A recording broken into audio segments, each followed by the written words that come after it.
let's actually get this going now that it's 30 minutes. All right. Awesome. Welcome, everyone, to episode 297 of the Constantly Calibrating Podcast. As always, I'm your host, Josh Silverman, joined by my co-host, Justin Stanley. Hey. Oh, that's not good at all.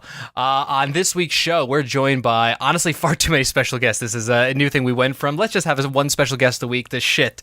Let's just bring a bunch of new people on and see where the show goes. So first off, we have Kind of Funny Up-and-Comer, and apparently I wrote Robot Fetishist in my thing, so let's go with it, Chloe Naylor.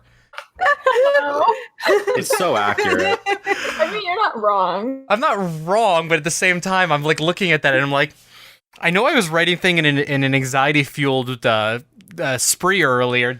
Okay, let's go with it. We have screenwriter and Kind of Funny best friend Ben Bellevue. Hello. I have a ongoing fear that my mic's gonna cut out again, so I'm doing grand. Oh, no, I only knew it was working when you started laughing. Wow. No, you're coming in just fine. I mean, we're dealing with, I mean, it's just a technical issue night. I'm waiting for, again, literally, we did a podcast where, so Ben, when you hopped out to restart your computer, Justin had told me that on a podcast not that long ago, and when my computer came back on, my monitor stopped working, and it never worked again. For you. No. So I was just like sitting here waiting, like, is Ben gonna come back? We'll find out. And then finally, we have the editor-in-chief of But Why Though, host of But Why Though, and Did You Have To podcast, and Kind of Funny Intersite tournament competitor, Kate Sanchez. Hi, I'm Kate. I don't know. I don't own a Switch, and that's probably what you know me from that Intersite tournament. We're getting right into it.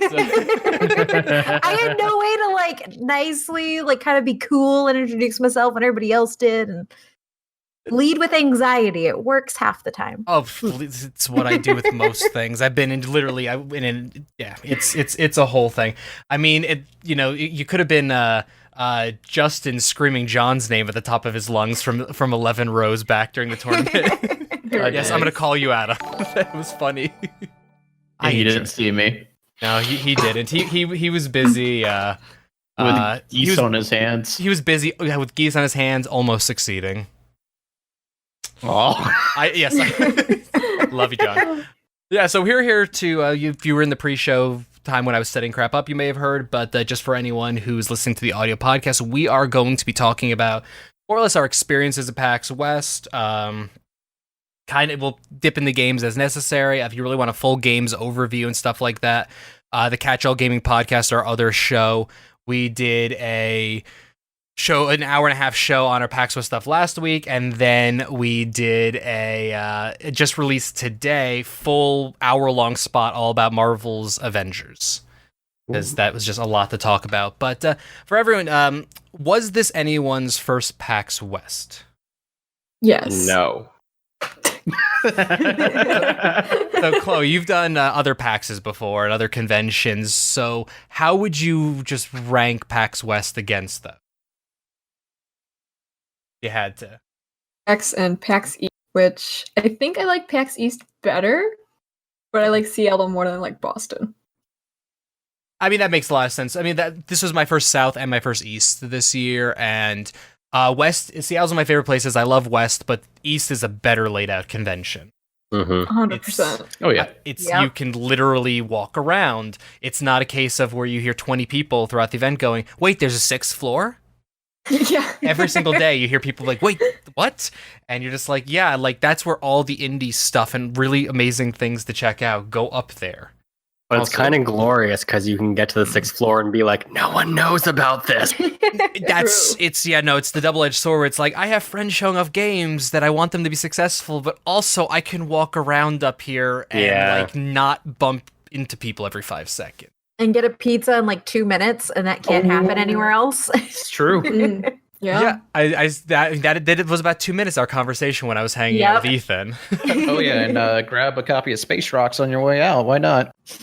Do you actually this week have that on your desk to show off? I mean, I can't. I got a wireless headphone. Oh, So that's awesome. Yeah, Justin picked up Gary Whitta's Space Rocks, and Jesus. Love that. it's the best part about it was Charnel and my wife went to the convention with me for the first time, and that was our day away from the event. And he's just texting me the whole time, like, should I buy this? Is this a good decision? And I'm like, no, it's a terrible decision. Fucking buy it. It's just Nice. I like how Pet Rocks had more work put into them and cost less than this, but here we are. Look, if Gary Whitta, the screenwriter behind Rogue One and Book of Eli, actually says buy my stuff, then it doesn't really matter I think you what said it it is. was like it's a nice collectible. I had a simple one-word response, fuck. And Josh knew what that meant. That's literally all the importance you need there. And yeah, DJ Metal, top floor, best floor. So I want to go around to everyone. What was your favorite experience you had at PAX West, whether it was directly at the event or just around Seattle? And we're gonna start with Ben. Oh God, I'm pulling up the notes that I pulled up for this. Ben actually told me he was writing notes for this. So when he was having tech issues, I got really sad because I'm like, I didn't even write notes for this. I'm a very organized person. If anyone saw the picture I had with all those cans on my desk, I wish I was organized.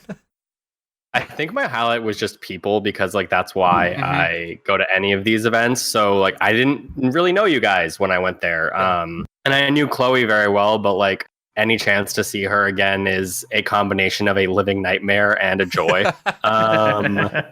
And yeah, so for me, what makes any convention really, but especially PAX West, because it is so well designed, not for the convention itself, but for hanging out with people.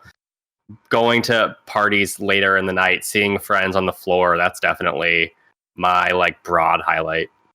Yeah, I mean, I'm just piggyback off that. The thing people kept asking when we were on, for those who don't know, the media entry. Media had a 30-minute early entry every day compared to the normal just Friday, which is an hour early entry. Except on Friday, we didn't have early entry. My whole entire monitor just reset. That was lovely. Oh, we saw it. Yeah, I saw. Oh, it's still going. It's still going. Oh my God, this podcast is amazing.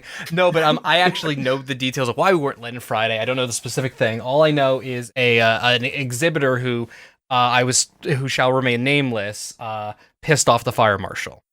Nice.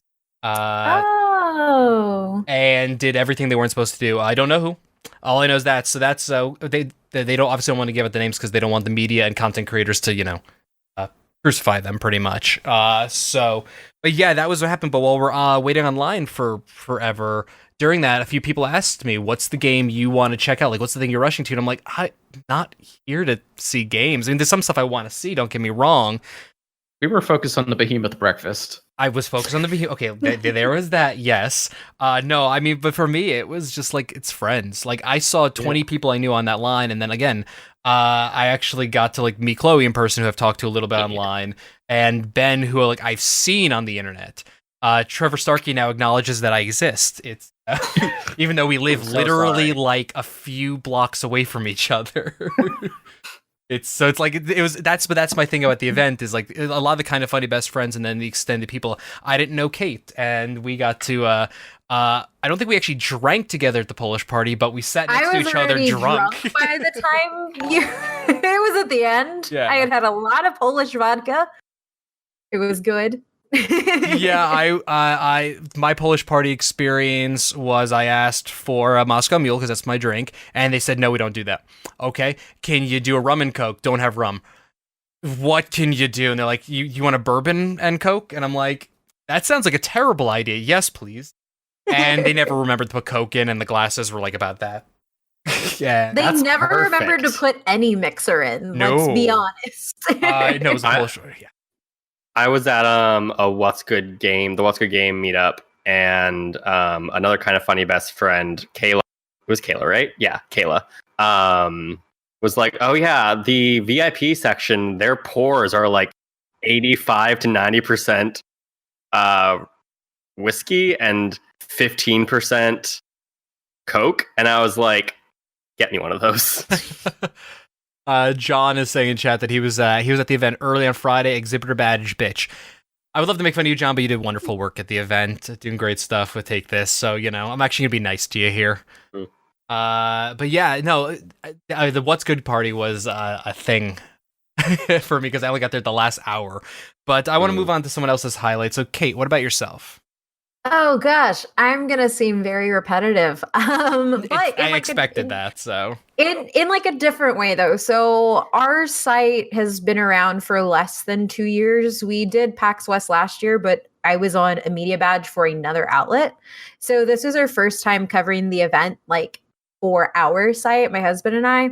Yeah. And we were busy nonstop, but I will say, like, especially like given my position and my identity, like there are a lot of times that haven't necessarily felt at home in the industry. But meeting so many people at PAX West, I was on a panel for Latinx in Gaming. I met people that I met on through Twitter and networked at like Tiny Builds and the Polish Party and like all these different things, had all these experiences and the awesome opportunity of being on the Inner Sight tournament.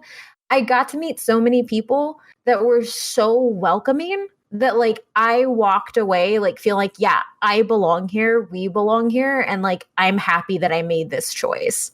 So like for me it was like just it was the people, but like it for like different reasons. I mean, because I still rushed the floor and tried to get to the big games because we needed coverage of them. But at the same time, like even with everything that we did with games and people we interviewed, all of that, like it's just the fact that I was able to find a home in the industry, which I wasn't 100% sure that I was going to. I mean, that's awesome. I think that's absolutely awesome. So kind of like almost reverse imposter syndrome. Like I'm just like, but like you felt like you're brought more, and that was kind of what happened to me PAX West last year. So it's nice. It's nice to hear that. Chloe. Yes. What was what was one of your favorite moments? One of my favorite. Oh man, yeah. Not to sound repetitive, but obviously the people. That's why I go to. You all want people here? Fuck off. I want people. That's why I go to conventions so I can see all my friends. And Absolutely. like, Joey hit me up on the Kind of Funny Instagram, so that was a lot of fun to do. I'm gonna need you to repeat that one more time. I heard the word Instagram and then it just cut. Oh, cool. Joey asked me to do the Instagram story. Okay. And Kind of Funny for the Inner Sight tournament, and it was great. I had a good time. That's a blast. Oh yeah. She said she was going to go up to talk to Blessing for 5 seconds and record a video. No, Snowbuck Mike. And Trevor and I were like, okay, cool, see you soon. And then she never came back. I just stayed up front. Yeah. I mean, in the VIP section. Yeah, my favorite thing about the Inner Sight tournament was messaging people and being like, "Hey, can anyone save me a seat for this? Because Justin and I are stuck at a dinner, and we are not going to get there in time." And everyone messaged me like, "Don't worry about it. There's plenty of space." And got there, and everyone we knew was already inside, sitting up front, and we're just like, "I get there's plenty of space in the whole room." But I wanted to sit with friends, kind of thing. I wanted to cuddle with people and mock people. But it was like it worked out well. Like it was like one of those things. Like, just like so. It would have been cooler to yell next. I'm not making sense. This is a ramble time. Justin, what's yours? Highlight. I've seen Alex Rubin take a White Claw to the head. Oh my God. Is that a highlight? Because Racer. Did anyone else think that was a work? That was Greg doing like a thing, and it was like fake blood for at least a few seconds. I did until I watched the video posted and seen Snowbike Mike's reaction to it. Yeah, no, seeing Mike's reaction was when I was like, oh shit, this is actually a problem. I thought it was a joke until I saw the blood. Like, I didn't think, like, I thought Greg in the moment could have been like vamping about it. He's like, oh, ha, he got hit in the head. He's got a concussion. And then I saw the blood and I was like, oh, this is actually happening. I thought it was real for a split second, and then I just doubled back and I'm like, Greg does some weird shit sometimes. I wouldn't put it past him to just be like backyard wrestling, kind of. What was the thing? Like, Alex sold it like a champ. So yeah, well, that was also the thing. Alex just seemed like he was fine. He didn't seem like he was bleeding from his head, So it was after it went on for a few seconds. Then I'm like, I look at Justin. I'm like, oh, this is a problem. But Mike, to repeat everybody else, it's the same thing. It's the people. This is the first PAX I came back from, or first convention that I actually felt good coming back off of it. You've been borderline cheery. Yeah, I have. I have plenty of people that actually recognize me. I'm like, holy crap, that's not normal. And plenty of people pretty deep in the industry, after talking to them, we're like, hey, reach out if you're ever coming this way. I'm like, oh, cool. Mm-hmm. Yeah, all right. And not to mention, we're just getting recognized by other people that we had run-ins to, but we didn't know we're on that level yet, where they're calling us out. I'm like, oh, that's cool. Didn't know that. That's nice to get recognition. I gotta say, okay. Oh no, I was gonna say, I feel the exact same. I was waiting in the Borderlands line the last day, and all of a sudden a guy was like, oh, you're Kate. And I was like, yeah. What? And it was really weird because like I said, we've been content creating for about 3 years, but the site's under 2, and I have not been being a Twitter person for that long. And I was like, oh, okay. And he's like, oh, yeah, it's on the inner site. I was like, oh, okay, cool. Now I know where you know me from. Let's talk. That's cool. But it was the first time that had ever happened from a random person other than mutuals who were like, oh, let's meet up and take a picture. So.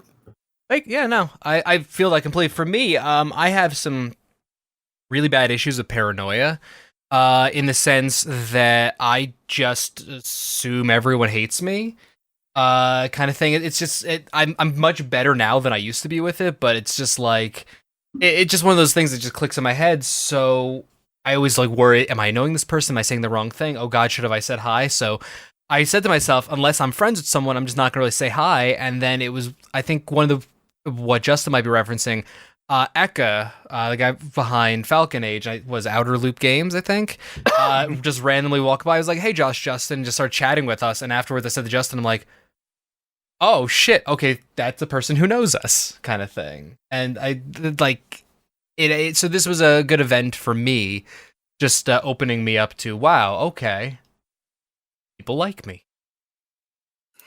But I just came to a realization, because of all of the getting things in order, we didn't do the first section on my little doc here, actually introducing you guys and giving you a chance to talk about things. We said hi. We did the little mini intro. We did the mini introduction. Slammed into it.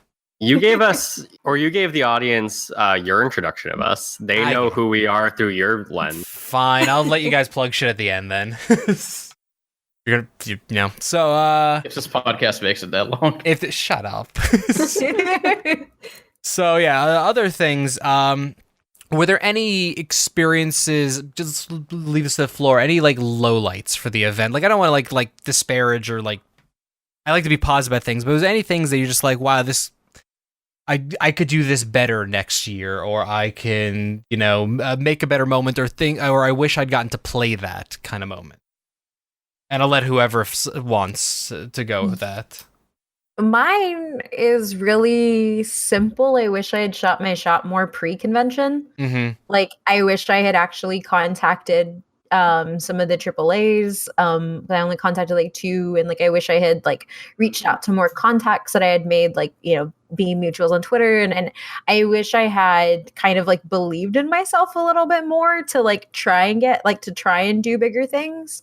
Not to say I didn't do any, but it's one of those things where I felt like a little teeny tiny ant walking in. And so now I'm just kind of oh, I actually should have reached out to more people, and both in a professional and a personal setting. Oh, maybe that person totally would have wanted to hang out with us or something like that.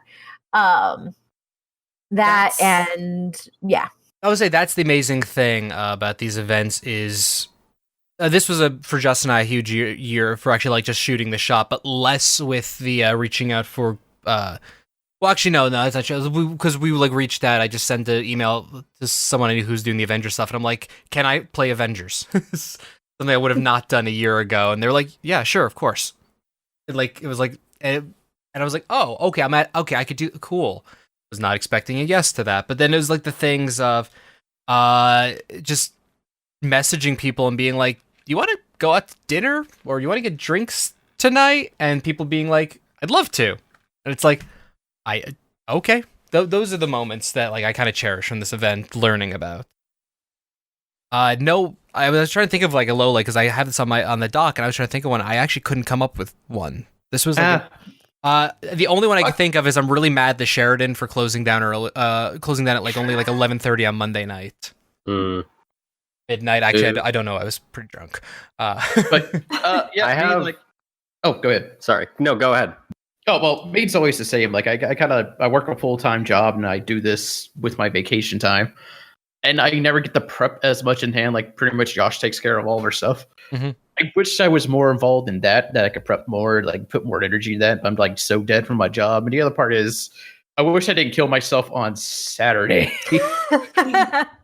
I think Josh came to me. I was just like an empty husk, like, we got meeting. And I'm like, we're going back and forth. Like, I think I should go back. You're like, wait, are you going to do this appointment? Like, yeah, sure, I'll go do it. There was definitely a point on Saturday where I was texting you, and I'm like, hey, so are you going to make this appointment? And you're like, I have an appointment. And then it happened, I think, 3 different times, 10 minutes to an appointment. He still made them. Yeah, I made them. They were good appointments, too. Yeah, I mean, they followed me, so it must have been a great one. But other than that, yeah, because I missed the Polish party because I got back to the hotel and my legs didn't work anymore. I'm like just laid in bed. I'm like, oh, this is good. Polish party was a thing. I'm just gonna leave it. Like to circle back real quick for things we loved. We could jump around wherever. I met these people from the Geekly Grind. And we started talking, and it was just talking about games. And then all of a sudden, we were in a 2-hour, really loud, drunk conversation about who the best video game daddies are. And we defined what a daddy is. We also came up that if you're silver haired and have a scar on your face in a video game, you're pretty much a daddy. And everybody who came to the table to just sit down or talk with us or was just around would jump in on the conversation. And I think that was probably one of my favorite moments because here we were at the Polish party, probably should have been networking, was talking about daddies instead. So who is best daddy? I love all daddies equally, but Geralt is way up there. John says in chat, I better have been one of the best game daddies. No, I walked in on the very end of that conversation, and I was just sitting there, and I'm like, but also you just explained. I was going through all my business cards. Normally, I go through business cards, and I organize them, and I write notes for them, and put them in our spreadsheet while I'm still at the event. I forgot to do that till yesterday, so I came across one of the Geekly Grind ones, and I'm like, this looks familiar, and I can't put my finger on where this is from, but that was because it was it's more bourbons than I can count in at the Polish party.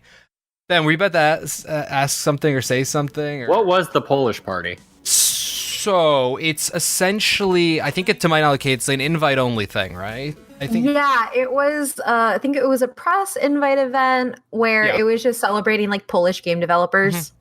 Cool. They put out food, so it's a bunch of Polish food and stuff like that. I got there 5 minutes before they put the food away, so I missed that. I ate a lot of the I don't know what they're called, but they're dumplings, but there's a Polish name for them. Forgive me, but they were delicious. Pierogies? Yes, they were beautiful.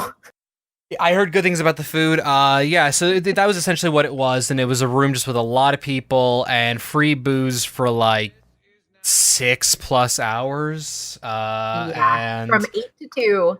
Yeah, it was. They ran out of some of the alcohols. Damn.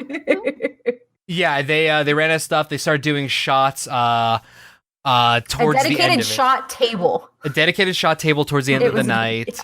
Yeah. And I got to listen to Greg Miller, more or less yell his thoughts on the DCU at Adam, one of the guys behind Creature in the Well, for quite a while. Just stood there and watched that conversation. Just, I have no opinions on this. So it was an interesting night, but so we had a question in chat. Apparently, we're actually getting a raid in the middle of a podcast. That's a new one. I'll take it. Thank you very much for that. So we got a question though here. DJ Metal is asking, so for the low lights, any party fouls? Ooh, yes. Okay. Self? Yes. No, I've heard Fran the story. Marabella way too much. Wait, what'd you say, Justin? I hugged Fran Marabella You way hugged too much. Fran Marabella way too much. There is absolutely no question about that. But he's fine with it. We had a good conversation next day. Yeah, I can say this year, unlike PAX West last year, where I cried a lot and hugged Greg Miller a lot, I did not do that this year, so I'm just calling that a no party foul in my case. Let's see. Games tech malfunction. You'll see Justin broke Final Fantasy VII and a Dragon Ball game. Yep. So almost like the vast majority of the games that my husband played for his interviews either ended up breaking in the middle of them, or like he could not play to begin with. Nice. And then we both showed up to a booth where a game was supposed to be, but they never showed, and they didn't tell their people to tell us, and it was a mess. Can you later DM me that? Because my low light was going to be, I showed up to a booth and I said, hey, I'm here for an appointment. Sorry, I'm about a minute late. And they said, okay, go sit over there. I sat over there for 5 minutes and I'm like, hi, same guy. Hi, and they're like, you can sit and wait. I sat for another 10 minutes and it went back over. I'm like, look, it's 15 minutes of my appointment. Can I just hop on a machine? This is a media appointment. You can wait. And then waited another 5 minutes, and Snowbike Mike came by, and I said, fuck this, and I just went to talk to Mike. And, yeah, and I even sent an email to the PR people apologizing, and they're like, we didn't even... we're so sorry this happened to you, kind of response. Like, they didn't even tell us anything. It's like, because I was worried that it came across I no-showed an appointment. Yeah. Kind of thing. And then, let's see, crazy PR people. Other than me, DJ, trying to get a job in PR, no, I was the craziest, I would say, of the event. I respect that, though. Gotta hustle. No, I do what I do. John is saying I got severely hit on by one of the Turks. Oh. You are daddy. I mean, that makes sense. Yeah, so the overall, this was a really good PAX West for me. Would you guys agree? Good overall event. 100%. Got what you were looking for out of it. Mm-hmm. Yeah. I went last year and this was like 100 times better. We also got to stay with we stayed with the Twitter friends the year before, but this year we stayed with different Twitter friends. And they were just amazing people and were amazing hosts. And they took us around Seattle. We had an entire day there. And then the PAX stuff was just perfect. So this one was way better than my last PAX West. Oh God, I can't talk. My last PAX West experience. I think you want to build off of you want to just build off of each last one and just move a little further. Do whatever your whatever your goal is. So let's see. I'm trying to look through the rest of it because for those who didn't see on Twitter, what I posted on Twitter was legitimately what I had written down in the doc. So yeah, what else we got here? So what? I will say one. Sorry. No, go ahead. I will say one other low light, not a personal thing I did, but in terms of the actual convention, some indie games need to learn how to time their demos. Thank you. Because there were a lot of times where we were Chloe was there. We were standing in line to play a game. I'm not going to name which game it is, but it was someone was playing it for 40 minutes and it was not even clear how long that demo was going to be. Mm-hmm. We just knew that we stood there and someone was playing it. And then 40 minutes later, they were still playing it. And we were like, cool, there's one station. We'd really like to not have this happening. That reminds me of a time visiting Square Enix where I tried something called The Quiet Man. John, you might heard of this. It just no one to see anything from Quiet Man yet. They're like, oh wait, it's here. And it turns out the whole game was there, but they tried to rush over and make sure people stopped after the first chapter. Mm-hmm. I think there's a whole Kotaku article about one of the guys actually just kept playing and they weren't stopped, and they kind of realized oh, this is it. Mm-hmm. Yeah, and I feel sorry. No, no, go ahead. Yeah, I feel there are games where I understand why they feel the need to give such a long birth of time because they're like, oh, we have this aspect to our game and we have this aspect to our game, and we want people to experience both or like all three or whatever it is. At the same time, a really good example is at PAX East, I played a game whose name escapes me right now, but I think John in the chat consulted on it. So Destiny Sword? Yes, thank you. And Destiny Sword's demo was cool because it was split up, and they're like, okay, you can go wait in this line and do the like social stuff, or you can go wait in this line and do the tactical like combat stuff. And you can wait in both lines to do both things, but you're not going to be sitting here for 40 minutes like straight through playing everything, and then the other people behind you have to wait for you to go through all those things. You have to go from one line to the next, and that just seems like a much better way to handle that kind of a thing. Yeah, I think if you're doing like a multi-demo, multifaceted one, that's a good way to go. Let's see, yeah, because DJ's asking in chat, what do you guys say is a good demo time for PAX? 5 I'd minutes. probably say, really? Well, it depends what it 5 is. minutes? I was like, because I played a 3-minute demo of a puzzler, and I was like, yo, I hope this isn't like an example of it. Turns out it was just the tutorial, but like I didn't get a feel for the game at all. So like I think like for me, I would say like maybe 10 to 15 minutes. And what's something I would like to see done more at booths, whether it's indie or AAA, is just have like a dedicated media station. So that way you're just cycling people through. I know you can't do that like in the indie mega booth and stuff like that, but I do think more people just setting up one console to just run appointments on can really alleviate a lot of those.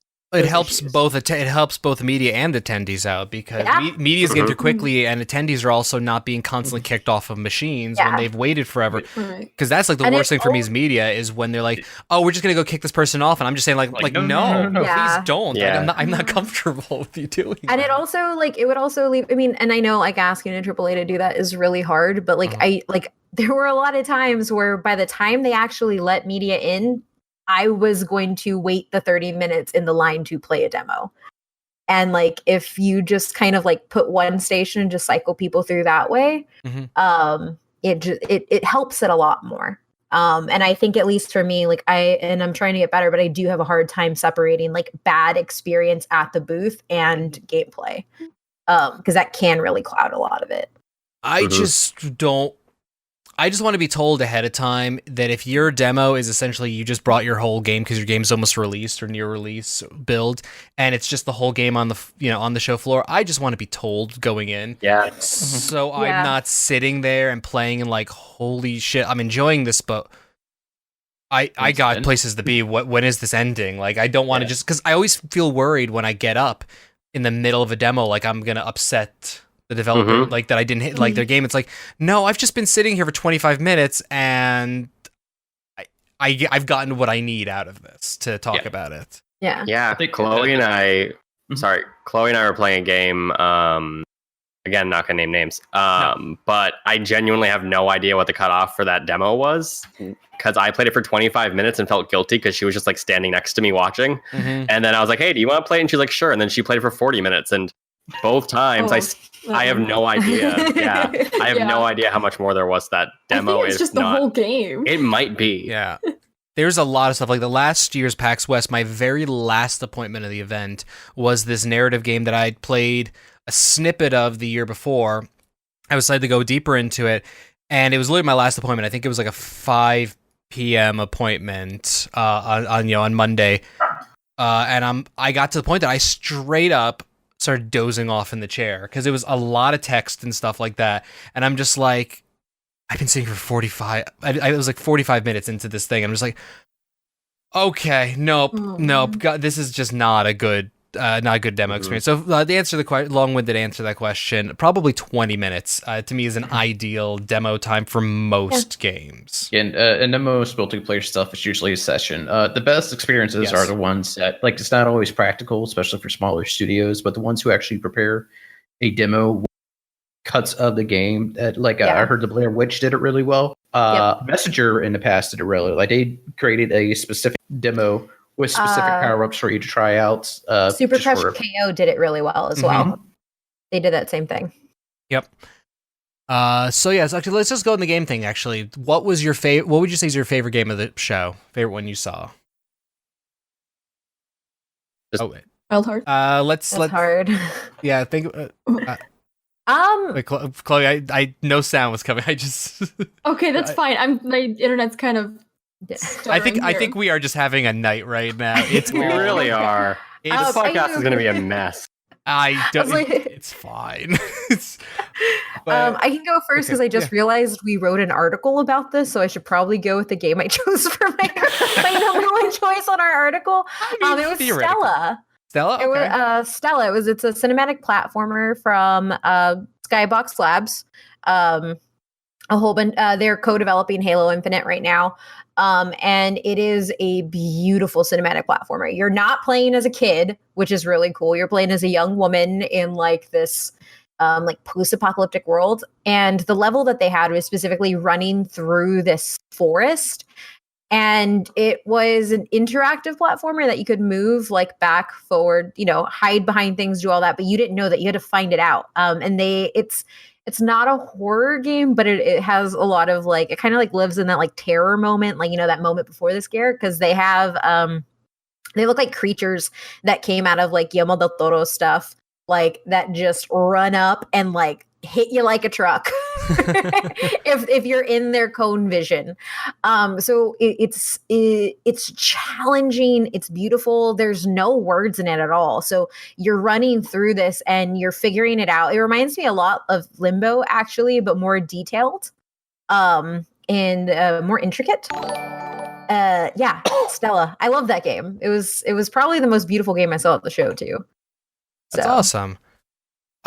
Don't think I saw that. I literally was like running through. Like, they were at the Mix and the Microsoft event. That was it. They weren't on the floor. Gotcha. Yeah. So I at the Mix. So I think that may have been one that my wife played. I played nothing at the Mix. I mostly was just like watching her play stuff and just like being really happy to have her at an event. So I just was like, "You play stuff, I'm gonna watch this whole night," kind of thing. Yeah. Justin, how about yourself? Ugh. Yeah, I'm putting you on the spot. I mean, Avengers was a big surprise, but throwing that one out, this big surprise is then like I'm interested to play it now. But Sure. I think the one that took me most by surprise was Sayonara Wild Hearts. I don't know if I was just that drained that day and the game hit me just right because you pop on the headphones, you're bopping your head, you're just having a good time. That game is as relaxed or intense as you wanted it to be. That's what you'd said about it before. Chloe, how about yourself?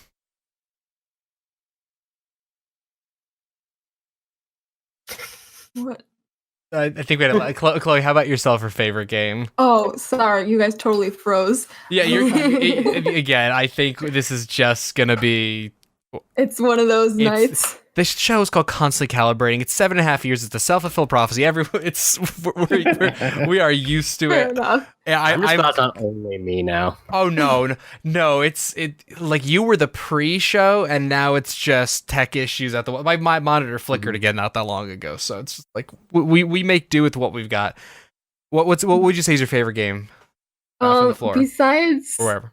Sayonara Wild Hearts, because that's usually my answer. But I love that game. Yeah, I saw you nodding along with Justin. Oh yeah, love it. Probably the Final Fantasy VII demo. I got to play that. That was a lot of fun. I've overall heard a lot of good things from people, so that's awesome. Oh yeah. Let's see, Ben. Also, besides Sayonara Wild Heart, because like I played it 3 times at PAX West, and I played it like twice at PAX East, so I played it a lot. And I knew going in like, oh, I love this game. So the biggest like thing I hadn't seen before getting to PAX West was Spiritfarer. I knew that it looked really pretty. I saw the trailer for it whenever that was first shown up, but it was a game that I didn't really know much about beyond, oh, this is cute. And I played it. I really like the mechanics. I really like the idea of that world where it's like you're this person building a boat to ferry your animal friends to the afterlife. The art style's gorgeous. It's super up my alley. I also didn't really play any AAA games, so indies like my favorite aspect of gaming, but also just the only thing I really have to talk about in terms of PAX West. Nice, that works. Like Justin, I think Avengers is my biggest surprise because, I mean, literally we did an hour show on it outside of our other things just because we were both kind of blown away because it was our who gives a shit game prior to PAX West. So that was like a surprise. But as far as favorite, actually, I gotta go for a 2 thing here because Spirit Fair, when Ben mentioned it, I didn't get to play that, but my wife, this was her first event in since we started Constantly Calibrating, since I started like 7.5 years ago. She hasn't been to events since RTX 2012, so she went with me one day, and the very first appointment I made for her was Spirit Fair, because I'm just like, this is the most Charnel-ass game I've ever seen a trailer for. And I did not get to hear any of the game. I just got to see the visuals. Both her and she was playing co-op with, I think it was the art person for the game. I didn't get to hear anything. Just watched, and pretty much I got to just see the smile on her face, and she hasn't shut up about the game since being back. So that might be my game of show, just for that like experience of seeing her enjoy it. And also, it just looks like a beautiful freaking game, and the way the cat floats is just delightful for anyone who's seen the game in action. Me personally, I think my favorite game of show would be I never say it right. Mutazione. I'm incapable of saying the name right. They literally were standing next to me, and I don't know. My brain just linguistically can't wrap around. But it's essentially a ensemble cast kind of soap opera kind of game. They kind of based it around like Deep Space Nine, Lost, and that kind of thing. You are a young girl, believe me, Kai, who goes to visit an island that for 20 years ago got hit by a meteor. People turned into mutants, and you're the first non-mutated person to go there to visit your grandfather who's dying. And it's like each day is all about different characters, and you build a garden for each of them, and it's just this nice, beautiful little game that had some really sad writing and some quirky writing, and I'm pretty sure I could have just played their demo endlessly, except for the fact that it's really freaking hard to demo a narrative game on the show floor because the noise and stuff. But other than that, it was beautiful, and I'm very excited to check it out later this year. Me too. Yeah. Yeah, good experience now, because it's kind of all about indies for me, because I have this mentality about since we don't cover stuff like it's different for us than like versus Kate, who you need to go get coverage of a lot of different stuff. We don't do that anymore. We used to be the shit ton of appointments for every last thing, but now it's just like we're just gonna talk about things as they make sense to us. And for AAA, it's like a lot of that stuff's just coming out soon enough that I'd rather just check it out in due time. That being said, I wish I got to go check out Final Fantasy VII. Shout out to Final Fantasy VII's presentation entering into the demo, though. That was a lot of fun. Yeah, that's the main reason. I'm not because I'm not a Final Fantasy VII person. I would like to play the game. I just wanted to experience it. I'm just glad I have a video / photo on the bike. That's really all I needed. I wish I did that. I'm still mad I didn't do that. I'm really happy because they had it at Comic-Con, and at Comic-Con, it was just the bike. It wasn't like, oh, play the game and then get on the bike. So the line was short enough. And then I got here, and they're like, oh, yeah, if you get in line to play the entire demo, you can go on the bike. And I was like, cool, there's no way I'm surviving that line. Yeah, I never do any of those photo op things, and every single event I leave, I'm just like, I should have done the photo op thing. Like, No, you should, because don't you remember your hit Crackdown 3 photo op? Okay, I did do the Crackdown 3 one, which at PAX South, which blew up by our standards. I blew up more than just by my standards. That thing, that's like the worst picture of me in the world, and it's that was a whole thing. So what? Go ahead. Sorry, I would rather wait an hour for a cool photo at PAX than an hour for like a big game demo. Makes sense to me. Like, yeah, you're gonna probably eventually be able to, unless the game never sees the light of day, you're probably gonna be able to play the game at some point. But the picture, exactly, they're not gonna do that at a booth potentially again, or if they do, it's gonna be slightly different. But also, if it never sees the light of day, it will probably show up at the next 5 PAXs for about the next 5 years. Oh yeah, no, you got 5 more years of not playing that game before it disappears completely. Yep. The first and only other time I went to PAX West was 2 years before this one, and they had this like full-size T-Rex you could ride. I know that.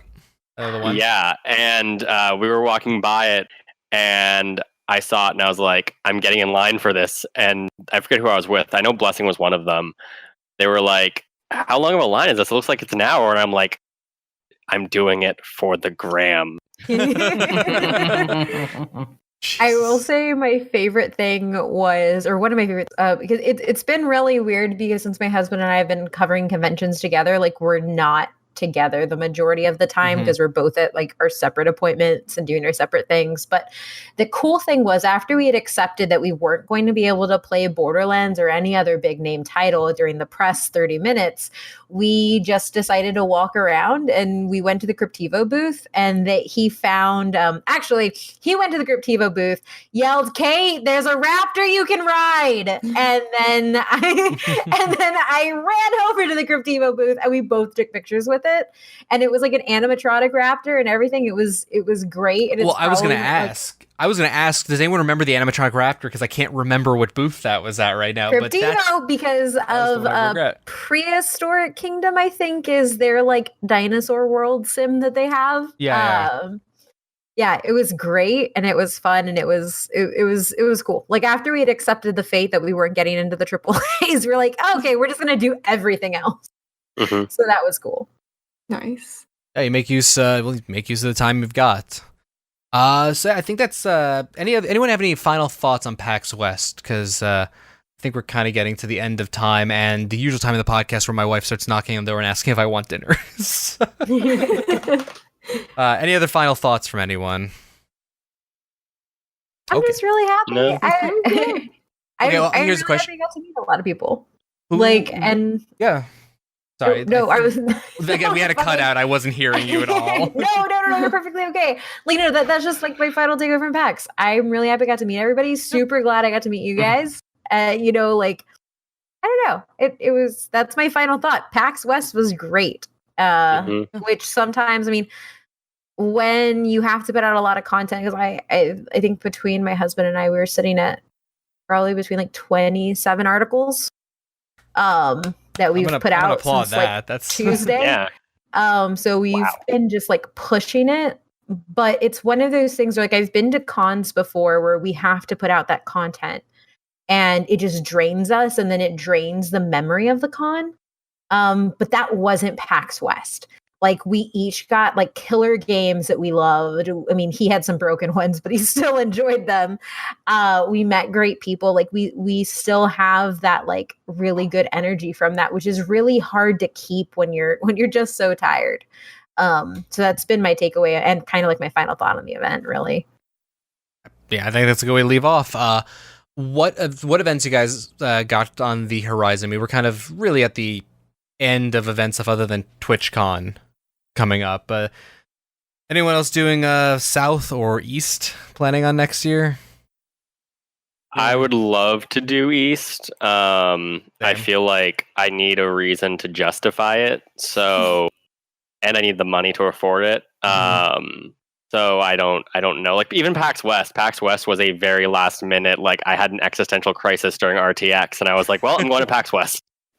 Nice. I mean, that's how I ended up at E3, more or less. It was like it was 2 days before. It was during I think it was still during the press event stuff, and I just started having a panic attack, and I just started like, okay, I'm not going to get to the show floor, but I need to be in LA, kind of thing. So no, I feel that. I live in Texas, so I will be going to PAX South for sure, like I do every year. And then I'm actually going to be, my last event of the year is Fantastic Fest, which is a genre film festival that's coming up here at the end of September. So that's the last thing I'm covering and really going to. And then it's just chill out time and work on this house that we were supposed to start working on like at the start of the year, but have not touched and done anything to. Oh, I know those vibes. As someone who had this is about a year and a half into a office remodel that I only started like 5 months ago. I completely understand that.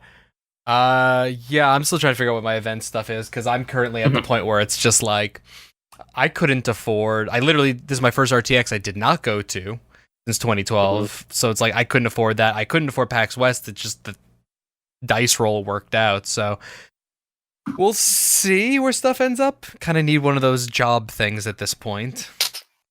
Yeah. It's Yep. an annoyance.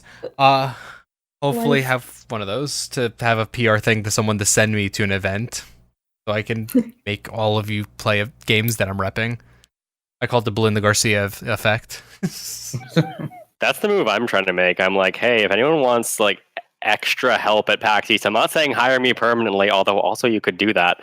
But if anyone just needs like someone to work their booth or like help run things, I'm very good at events. Please hire me.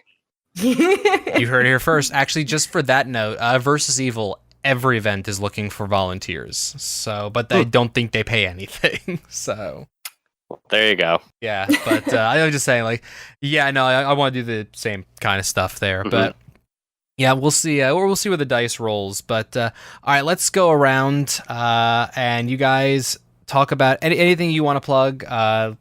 Kate, let's start with you. Oh, yeah. Anything you want.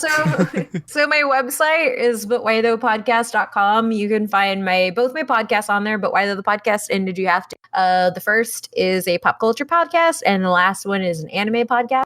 And you can find all of my reviews. I am a TV and film critic, as well as like convention coverage, that kind of stuff. So you can find all my writing there. And feel free to follow me at OhMyMythRandier on Twitter. It's a geeky reference. If you get it, you get a gold star. Mhm. But yeah, be ready for like horror gifs and like random ranting of weird things. But feel free to follow me there. Can recommend.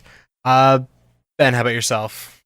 Yeah, I don't have like a site or a podcast to plug. That might be changing soonish, Ooh. hopefully. But yeah, that's a tease. But that'll be at least a few months. So for now, you can follow me on Twitter at Mr_BentoBox or on Instagram at Mr. BentoBox.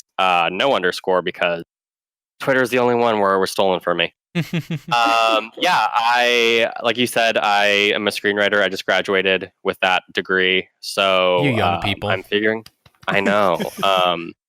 So I'm figuring out what I'm doing with my life. But if you want to see me talk about movies and video games a lot, you can follow me on Twitter for sure. I tweet about Paddington constantly. Nice. I mean, Yeah. why Good brand. not? I think it's a It good is. brand. Actually, Chloe, before I get to you, actually, I got a different highlight. It's just the most narcissistic shit, but it makes me very happy, and I can't not. So, 2 different people at the event thought I was in my mid-20s. And Nice. it literally meant the world to me. And we got Snowbike Mike in chat as we're wrapping up. Hi, Mike. Thank you for joining. Yeah. So that was just one of those things where I was like, "This feels nice. You're way off your base, but thank you so much," kind of thing. If we're doing narcissistic highlights, Oh, could I do please. one too? Absolutely. yes. Fuck it. Absolutely. New section. We bought Belinda a Switch, and I'm very proud of us. Okay, see, I was going to end. We have a moment called the thing that we started doing last week called the wholesome moment of the week because I wanted to make Well, yeah, sure everyone- should have warned me. Well, I just literally thought of it like 2 seconds beforehand, but I Wow. was going to throw that as the wholesome moment. Okay, that's fair. Sorry, Mike's in chat just going, I've been lurking, always here to support you two. You do look 23, keep it up. Okay, I'm blushing now, so fuck off, Mike. But thank you. No, but yeah, you bought, you headed up, you and Chloe set this whole thing up to buy Belinda a Switch, and we got to see her, I have a little thing at the end of my little doc here that says I'm collapsing into a micro singularity of anxiety. Help. And I would actually say that was Belinda. And I mean that with love, but yeah, it was wonderful and delightful, and that was my wholesome thing. Seeing just the joy overwhelm her. Yeah. That's so nice. Also, everyone should just have a Switch. That is true. I legitimately Especially when you work in indie game. hate. Look, it is a request to both my mother and Matt and my husband's mother to buy us one for Christmas. So Get on that's the hard thing because we both game. And so when we start gaming, like we have to get 2 of each thing. Mhm. Like we both, like we saved up to both buy our gaming computers. Luckily we both came in with Xboxes, but like, it's one of those things that like, we have not seen the benefit to have one because we would then have to buy 2 and then buy 2 of the each game. And, but now I have to train for next year, so I will be getting one, hopefully. And next year, Greg will put all the games on something other than Switch. Google Stadia. Google Stadia. Oh god. I love it. Okay, Chloe, shout out where people could find you Yes. and all the things. You can find me everywhere: Twitter, Instagram, Twitch at EchoChlo, EchoChlo. I stream sometimes. I'm most wonderful of memes and robots. For sure. Oh, 100%. Please do that. And watch my up and comer week at Kind of Funny, because that's the best content I've ever been in. I would agree. It's amazing content. I never remember the name of it. It's one of my favorite podcasts, but the podcast you do with Tim, where we have cool friends. Yeah. I absolutely loved the shit out of that episode. So please go listen, watch whatever your preferred platform. And yes, memes and robots, DJ. Just listen to the robot song. It's the best thing ever. That it is. It truly is. That came on right as I was pulling into my kid's school to pick him up, and I had to just sit in the car and just kind of like laughing despair is the best way to describe it for like a few seconds. So yes. Okay. So thank you all for joining us this week. The Constantly Calibrating Podcast is live every Tuesday at 5:30 p.m. Pacific, 8:30 p.m. Eastern, right here on mixer.com/ConCalPod, or on Facebook at facebook.com/ConstantlyCalibrating, because apparently we still do Facebook things. Twitter at ConCalPod. I'm at Bear Punch. Justin is at Justin_glorious. You check Instagram at Instagram.com/ConstantlyCalibrating. You can come chat with us on Discord at ConstantlyCalibrating.com/Discord. And then, please make sure you leave us a review wherever you are able. That again. Please make sure you leave us a review wherever you're able to. It really does help get the podcast in front of more people. iTunes helps the most there, but we're on Spotify and all other places. And I had a thought, like, as I was rambling that whole thing off, and now I cannot for the life of me remember it. So, actually, I got one. Next week, we're going to have the guys from shotcall.gg on the show. We're going to have some random, either this weekend or the following weekend episode, because we need to have episode 299, because on the 24th is episode 300 of the Constantly Calibrating Podcast. And if all goes according to plan, it's going to be an unmitigated shit show of wonderment. All I can announce at this point is my original co-founder, Steven, who has not been on the show in 6 years, will be coming back for an appearance, and I don't think he's talked in front of a microphone in 6 years. So it could be really good, it could be really bad. We're gonna have a good time, I think. But with that, we bid you all a good sign off.